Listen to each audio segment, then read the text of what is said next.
കണ്ണൂർ തലശ്ശേരി റൂട്ടിൽ നടാലിൽ ദേശീയപാത അനുവദിക്കാത്ത ദേശീയപാത അധികൃതരുടെ നിലപാടിൽ പ്രതിഷേധിച്ച് ഫെബ്രുവരി 5 മുതൽ കണ്ണൂർ തലശ്ശേരി റൂട്ടിൽ സർവീസ് നടത്തുന്ന ബസ്സുകൾ അനിശ്ചിതകാലത്തേക്ക് സർവീസ് നിർത്തിവെക്കുമെന്ന് ബസ്സുടമകളുടെ കോർഡിനേഷൻ കമ്മിറ്റി ഭാരവാഹികൾ വാർത്താസമ്മേളനത്തിൽ അറിയിച്ചു. അന്നേ ദിവസം ജില്ലയിലെ മുഴുവൻ ബസ്സുകളും അനുഭാവപൂർവ്വമായി ഒരു ദിവസം സർവീസ് നിർത്തിവെക്കുമെന്നും ഭാരവാഹികൾ അറിയിച്ചു.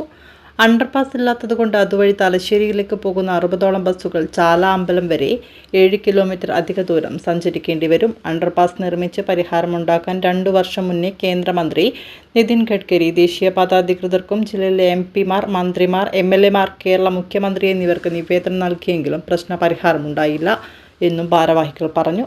വാർത്താ സമ്മേളനത്തിൽ general convener Rajkumar Karuvarath, PK Pavithran, TM Sudhakaran, K Vijayan എന്നിവർ പങ്കെടുത്തു. നമ്മളൊരു അണ്ടർപാസ് നിർമ്മിക്കുന്നുണ്ട്, അതിലൂടെ സുഖമായി നിങ്ങൾക്ക് ബസ് കടന്നു പോകാമെന്ന്. ശരി, നമ്മളെ സംബന്ധിച്ചിടത്തോളം ബസ്സുകൾ അങ്ങോട്ട് കടന്നു പോകാമെന്നുള്ള ഉദ്ദേശം മാത്രമേ.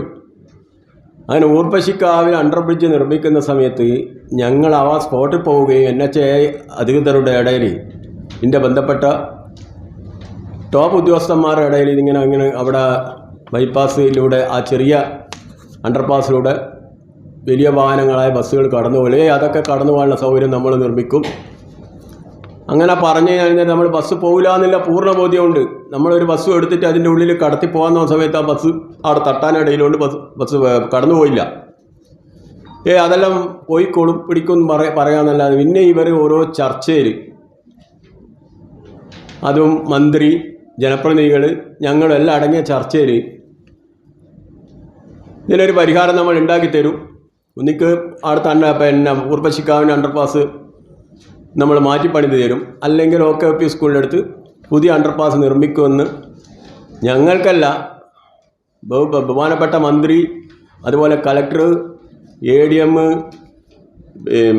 SP, RTO, മറ്റ് ജനപ്രതിനിധികളെല്ലാം അടങ്ങിയ കളക്ടറിലെ ചർച്ചയിലാണ് അവർ ഇതിനൊരു പരിഹാരം നമ്മൾ എത്ര ഉണ്ടാക്കുമെന്ന് പറയുകയും ആ പറഞ്ഞിട്ട് കുറച്ച് ദിവസം കഴിഞ്ഞപാട് അവരോട് അന്വേഷിക്കുന്ന സമയത്ത് അത് തൽക്കാലം നടക്കില്ല എന്ന് പറയും. വീണ്ടും ഞങ്ങളൊരു അനിശ്ചിതകാല സമരം, ഞങ്ങൾ ഇതിപ്പോൾ 2.5 കൊല്ലത്ത് കൊണ്ട് 2-3 സമരങ്ങൾ നടത്തി, സൂചനാ സമരങ്ങൾ നടത്തി, കുറേ ധർണകൾ നടത്തി. ജനപ്രതിനിധികൾ മറ്റുള്ള എല്ലാവരും ഉള്ള ഒരു ചർച്ചയിൽ അവർ നമുക്ക് ഉറപ്പ് നൽകിയിരുന്നു.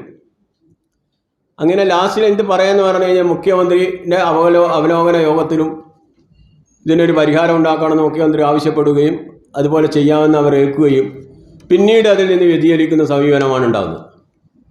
അപ്പോൾ ഇപ്പം ലാസ്റ്റിൽ നമ്മളിപ്പം ഒരു സമരമുഖത്തായില്ലേ, നമ്മൾ കഴിഞ്ഞ പ്രാവശ്യം 28-ാം തീയതി ഒരു റൂട്ടിലോടുന്ന ബസ്സുകൾ അനിശ്ചിതകാല സമരവും അനുഭാവ സൂചകമായി ജില്ലയിലെ എല്ലാ സ്വകാര്യ ബസ്സുകളും നിർത്തിവെക്കാൻ തീരുമാനിച്ചിരുന്നു.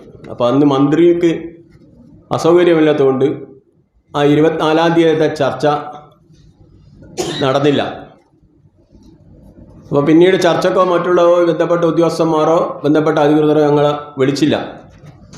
അപ്പോൾ ഞങ്ങളെ സംബന്ധിച്ചിടത്തോളം ഒരു ബസ് നിർത്തിവെക്കൽ സമരം അത് ജനങ്ങൾക്ക് വളരെ പ്രയാസം ഉണ്ടാക്കുന്നുണ്ട്, വിദ്യാർത്ഥികൾക്ക് പ്രയാസം ഉണ്ടാക്കുന്നത്, അതുപോലെ നമുക്കും വളരെ സാമ്പത്തികമായി വളരെ പ്രയാസം ഉണ്ടാക്കുന്ന സംഗതിയാണ്. പക്ഷെ മറ്റു മാർഗം ഇല്ലാത്തതിനാൽ ഞങ്ങൾ ഈ വരുന്ന 5-ാം തീയതി മുതൽ